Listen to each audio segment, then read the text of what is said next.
Kasav Rambam. The Rambam writes, Minag Pashut, it is a custom, Shekorim, that we read on the first day of Atzeret. Atzeret is the holiday of Shavuot, which that's coming up this Tuesday evening. What do we read?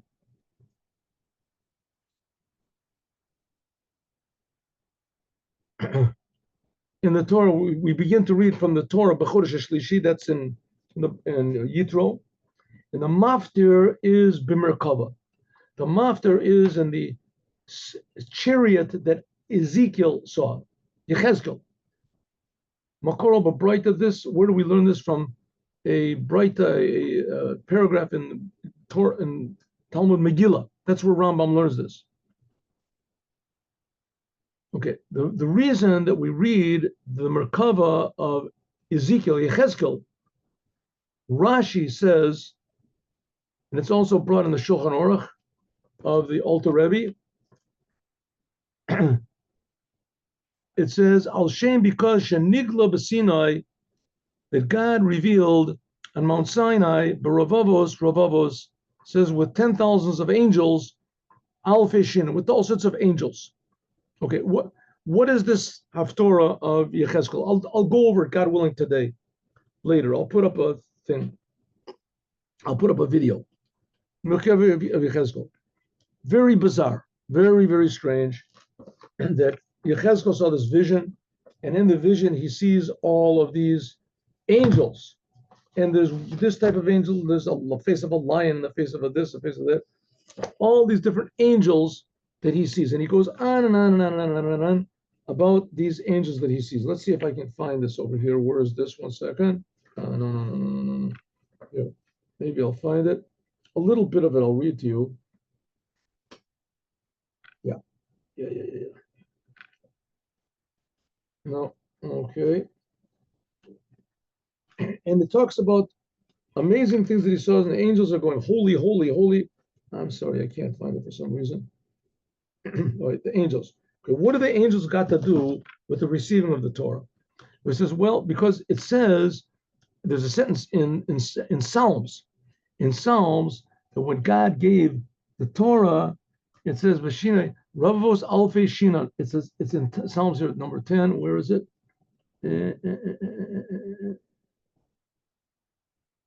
Tilim Samach Ches. Psalm number 68. So it says that when God appeared on Mount Sinai, there were tens of thousands of angels that accompanied him. Ubarichad Yoter, and more, it's explained in another place, in another commentary called the Lavush. The Lavush was Reb Mordechai Yofi. And Reb Mordechai Yofi, he was a contemporary of the Ramah, and it's like 400 years ago, but he lived. It says, Maftirin b'Merkava Yechezkel, the Haftorah we read is the chariot of Ezekiel, Mishum, because of Oto Ayom, on that day, but Oto Mamad, on that situation, all the Jews were all together in Mount Sinai as Mamad and Nivcha, on that special occasion that all the Jews were together. Hisigu Kulam, everyone grasped Lamaila Hanavua, Lamaila Tavua, everyone reached to the level of prophecy. Vakulam, Katneim, Gedolim, all of them, the children and the older elders, Shimu, they heard, Anochi v'lo yelacha, I am God, and there shouldn't be any other gods. Ubali Safek, and without any doubt, Shakulam Esigu, Va'oto Mama, that all of them reached at that, all of them, when they were all together there at Mount Sinai, Meiser Merkava, they saw what's called the upper chariot of God's creation. The angels up there, with the face of a lion, and the face of an eagle, and the face of an ox, and the face of a man. Everything that the prophet Ezekiel saw, everybody saw. Like it says that all of the people saw the voices at Mount Sinai. It says all the Jews, they saw the voices. What's so great about seeing voices? What do you mean you saw voices? So it says, Remez means A voice is usually something you don't see. You understand. So you understand something, and you talk about the upper worlds. You talk about the Japan, China. You talk about it. You learn in class, but to see it is a different thing. To see it, it's the same thing. Usually, the upper worlds are things you hear about in Kabbalah books and Hasidut. On Mount Sinai, they saw it. So it says they saw what everybody else. They saw the voices. This hints that Kulo Meiser Merkava. This hints at the whole what's called the Meiser Merkava. Merkava means the chariot, but it also means how all of the upper worlds are connected one to the other. Merkav means it. Lochach. Therefore, Maftirin Gamke b'Meiser Merkava. Therefore, on the day of Shavuot, when we receive the Torah, so don't think that we just received this book and instructions from God. It says the fact is that all the angels were there too, and all the Jews saw all these angels. This is something like Anamur. So therefore, we read about that to remind us of that occasion that all of them were together in Mount Sinai, and all the angels came down, and etc. So it was pretty wild over there at Mount Sinai that all the upper worlds and all the angels and everything, all became revealed. So everyone was like a prophet. Everyone reached prophecy. Mefurish Baradak, it's explained in the Radak, David Kimchi of Yechezkel. He's one of the commentaries on the book of Yechezkel, Ezekiel. And the name of the rabbis, Ki Yisrael b'Yom Matan Torah, the Jewish people at the day of the giving of the Torah, Ra'u Amirkava, they saw the upper chariot of the chariot. Now, what is this upper chariot? It's the source of life in this world. It says the face of the ox, that's the source of all the kosher animals, and the face of the lion is all the not kosher animals, and the face of the eagle, that's all the flying things that are on the world. And it says that each one of these had 4 faces on it also. So it was very, very intricate what they saw. That's the Merkava, the source of all life in this world. Just like Yechezkel saw it, it says that the most simple woman, Gadola hi ki Yechezkel, was as great as Yechezkel ben Buzi. Yechezkel ben Buzi, he saw the highest of the highest prophecies, not as high as Moses, but except for that, he saw the highest of the highest prophecies. And it says even the simplest of simple Jew saw what Yechezkel ben Buzi saw. It's pretty good. So everybody saw all these secrets. And that's why we read in the Haftorah about the angels to let you know that on Mount Sinai, it wasn't just that God spoke and gave this book to everybody, that would have been enough. No, that God opened up all of the upper worlds and we saw the whole entire business. At first glance, this idea about the Haftorah of Yechezkel, we have to explain this. Haftorah, that a Haftorah has to be Me'ena Mu'ura. Says when we read the Haftorah of every week, it's always dealing with the same subject as the time we're reading it in, or the Torah portion that one of the topics in the Torah portion. The Pirush HaPashut, the simple meaning is that the Haftorah that's speaking about, not just a side thing, but the Haftorah, what that we read, usually we read something from the prophets or something from, occasionally from the writings from the book of Kings. It should talk about the essential topic that we're dealing with. V'nid and Didan, it says, what did they see at Mount Sinai? The main thing they saw on Mount Sinai was God. So why are we reading about a side thing in the Haftorah that doesn't talk about revelation of God? It talks about revelation of the spiritual worlds. Seeing the Merkava in Mount Sinai, Eno is not Miguf Etzamein, Matan Torah. That wasn't the main thing of the giving of the Torah. The giving of the Torah was Hidgalut Hashem, that God revealed himself to all of the Jews. V'natinat the Torah, and they gave the Torah to the Jews. Why are we picking to read, the rabbis picked, that for the Haftorah, like that little portion of the prophets that we read after the Torah every Shabbat. Why do they pick this thing about the angels? The angels are wonderful. So it's great. Angels, good. But it's a general thing that Judaism does not stress going to heaven. Judaism does not stress the upper worlds. It's definitely a commandment to know about the upper worlds. A commandment. You have to know God. That's the motto of Judaism, Shema Yisrael. Understand, Jews, that God is our God. God is one. You have to understand these spiritual ideas. It's a necessary thing. Right? It's very essential to understand these things, right? To understand the Shema. But those are only a means to understand what God is. Right? Just like, and you want to go up to the top floor, so you have to have a stairway. So the stairway is essential to get up to the top, but the stairway itself is not essential. The top floor is where you want to get to. At Mount Sinai, they saw the top floor. They saw God, and they received the Torah, which is God's will and wisdom. So the angels are just like a means. That's like Jacob's ladder. He saw all these angels also going up. So that's not the main thing. Why do we stress in the Haftorah a secondary thing? When all the other Haftorahs in the whole year, they stress the main thing, right? Something that's similar to the Torah portion. Okay. So it must be that this whole thing about the angels is, yes, essential to the giving of the Torah. Why is it? We'll see. Alpiza, according to this, Matim Yoter, it would be better to create Matan Torah, Biyom Aleph, that now that we're reading a Haftorah, that I got a better idea, says the Rebbe. Instead of reading about these angels in Yechezkel,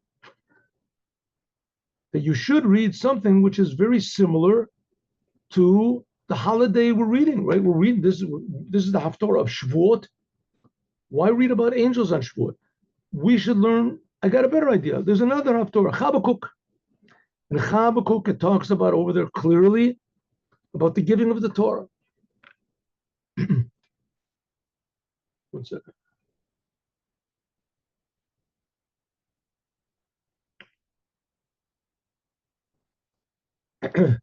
Elokaim miteimen yavo b'matan Torah mishtai. It says that God will come and give. Talked about how God gave the Torah. That's the whole prophecy of Habakkuk.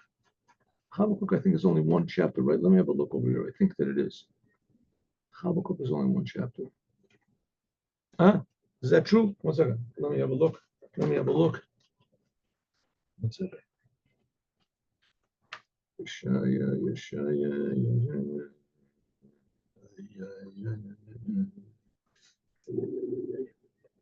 Zechariah.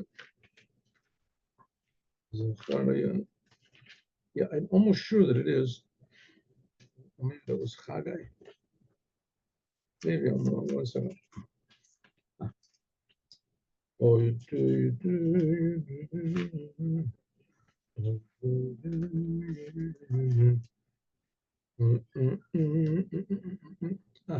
See, this is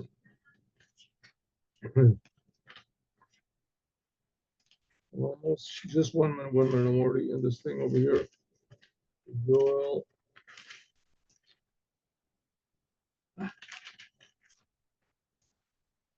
All right, I guess I'm not going to find it here. Let's see. Habakkuk is right. All right, so Habakkuk talks about directly about the giving of the Torah. Why am I doing this? Why?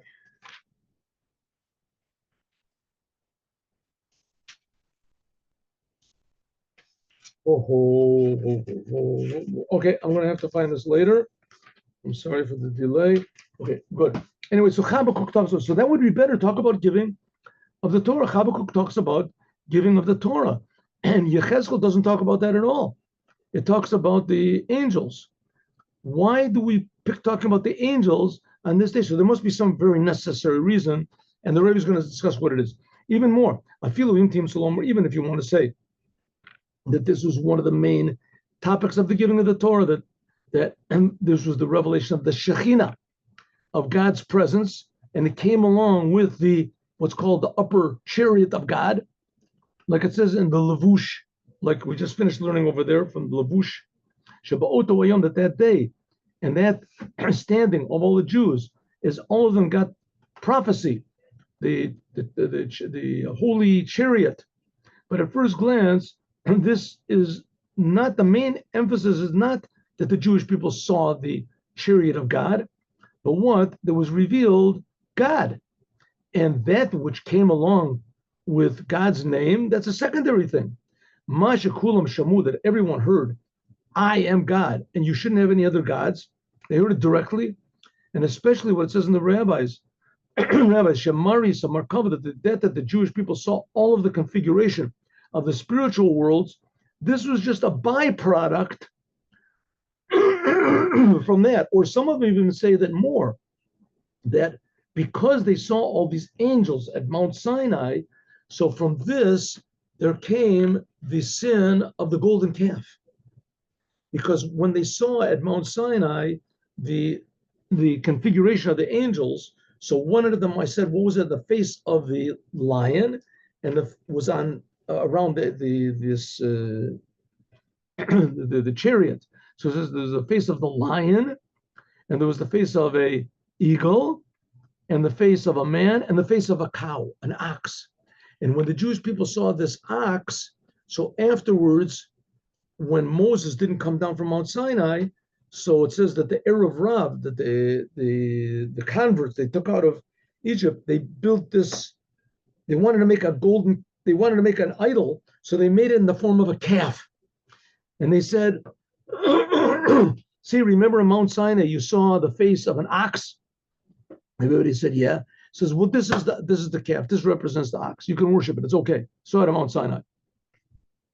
So if so, this thing that they saw the angels, this sort of got them into trouble, that they saw the angels up there.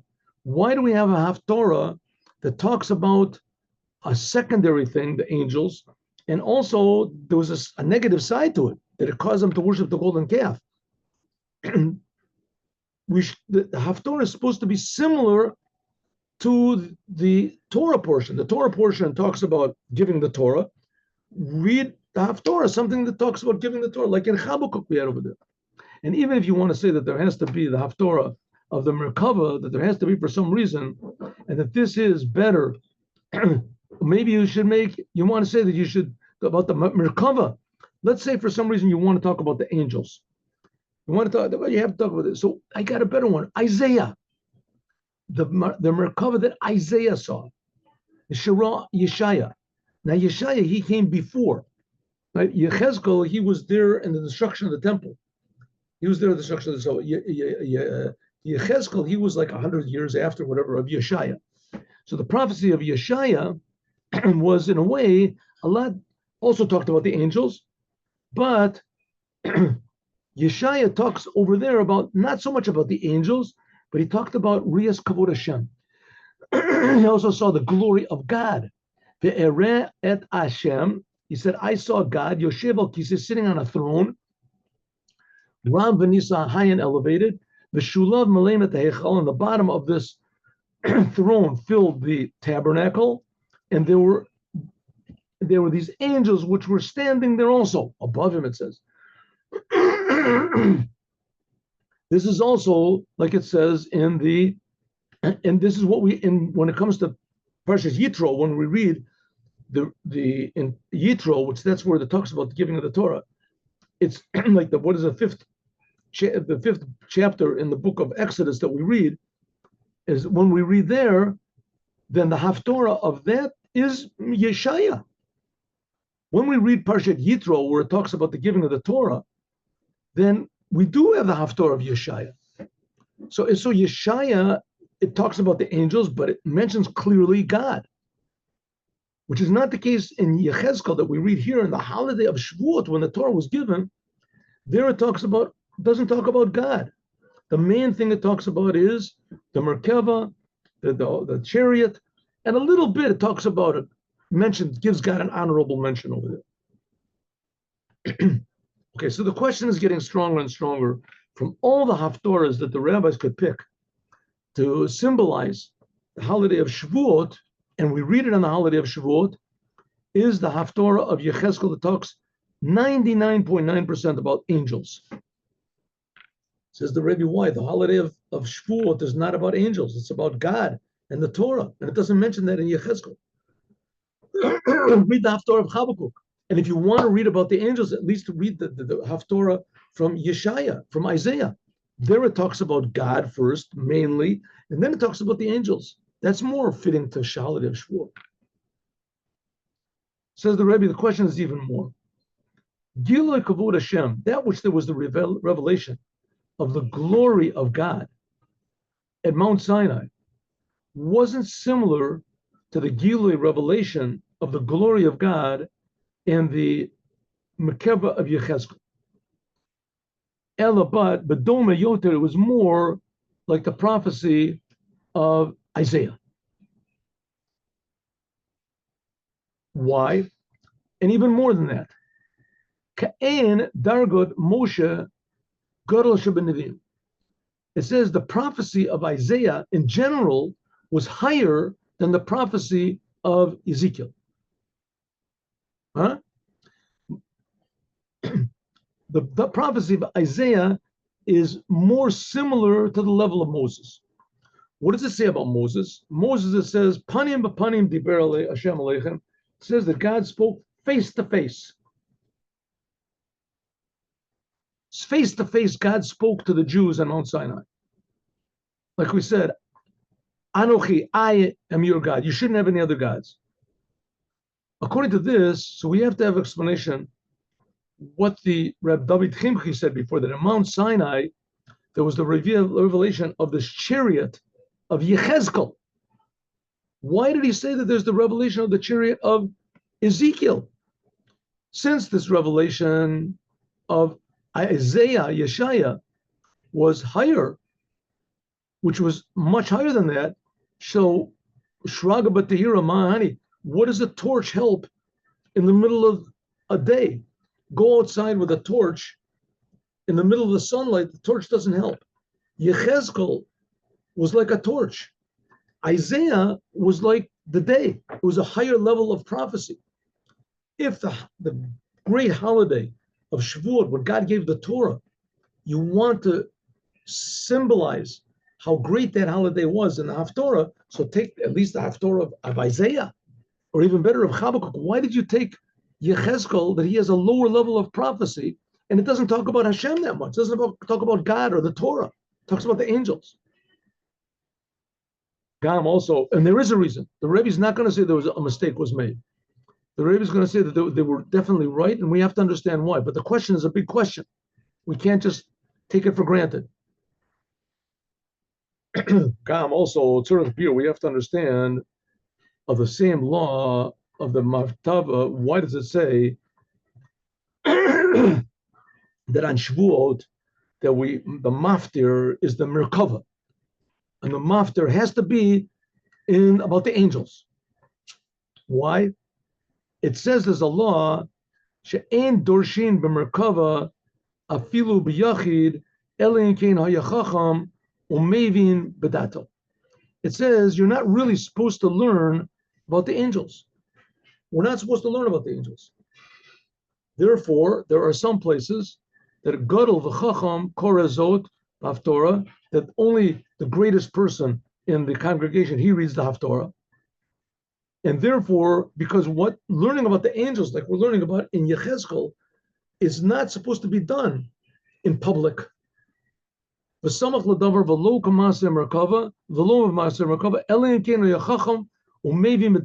very wise people should learn about these angels. But until there's one opinion that says, "Ein maftirin b'merkava dilma asi l'shulei b'yonibo." There's one opinion that says that you should not on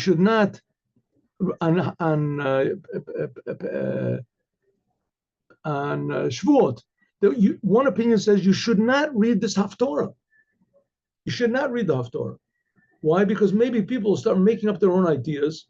They'll start to ask questions, and they'll look into it, and they'll come to the understanding that maybe one of these angels is God. That's what happened with the golden calf. I mean, really, from our point of view, there's not much difference between an angel and God. Both of them are infinite. Both of them are infinite. An angel is infinitely distant from us, just like God is infinitely distant. Like taking a poor person on the street and saying, who do you think is richer, a person that has $1 billion or a person that has $1 trillion? He doesn't know what you're talking about. But which would you rather have, $1 billion or $1 trillion or a piece of fish? Oh, fish, of course, right? For him, a billion, the same thing by us. Angels are infinite. It says if one angel would appear to a person, he would die from fright. It says over there by Abraham that one angel destroyed the whole, what a complex of cities, metropolis of Sodom and Gomorrah, destroyed the whole thing. What an angel is, we have no comprehension, right? The same thing, we have no comprehension what God is. So a person from this world looks at an angel and thinks, oh, maybe that's God. That's what a lot of the religions are based on. An angel came down and said, that's the Lord, that's God. So it's a good idea not to talk too much about the angels because it can be very misleading. And that's what misled the Jews in the golden calf. They saw. So, I mean, if you're going to talk about the angels, at least do it like Isaiah did. The main thing is talking about God, and secondary is the angels. There's Tosfos Yom Tov. He explains that the reason is that why don't we worry about this? He says because that if a person is wise and he knows that these things are he knows that a wise person will know that this is spiritual stuff that you don't understand. And if, next page.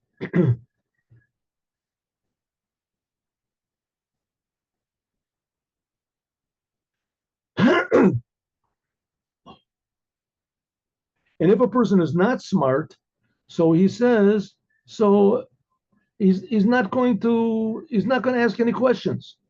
Yacharish, but sorry, let me make this bigger. 1 second.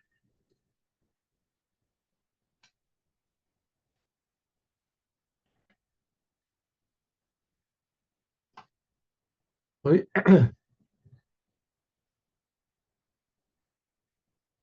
Right. A person who's foolish, so he won't ask any of the questions. He'll make a mistake anyway. So it doesn't make any sense. Why should you worry about reading it in public? Right? It's written in the book of Yechezkel. Everybody can see it.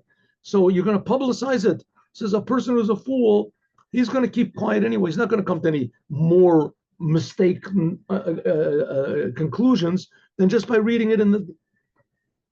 Okay, but nevertheless, the fact of the matter is it doesn't really make that much sense. Why is it so important on Shavuot to read about the angels?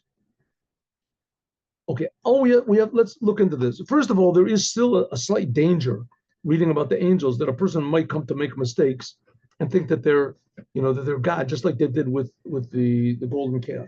Not only that, if you're going to read something that's similar to the day that talks about God, that talks about the Torah, and that talks about angels.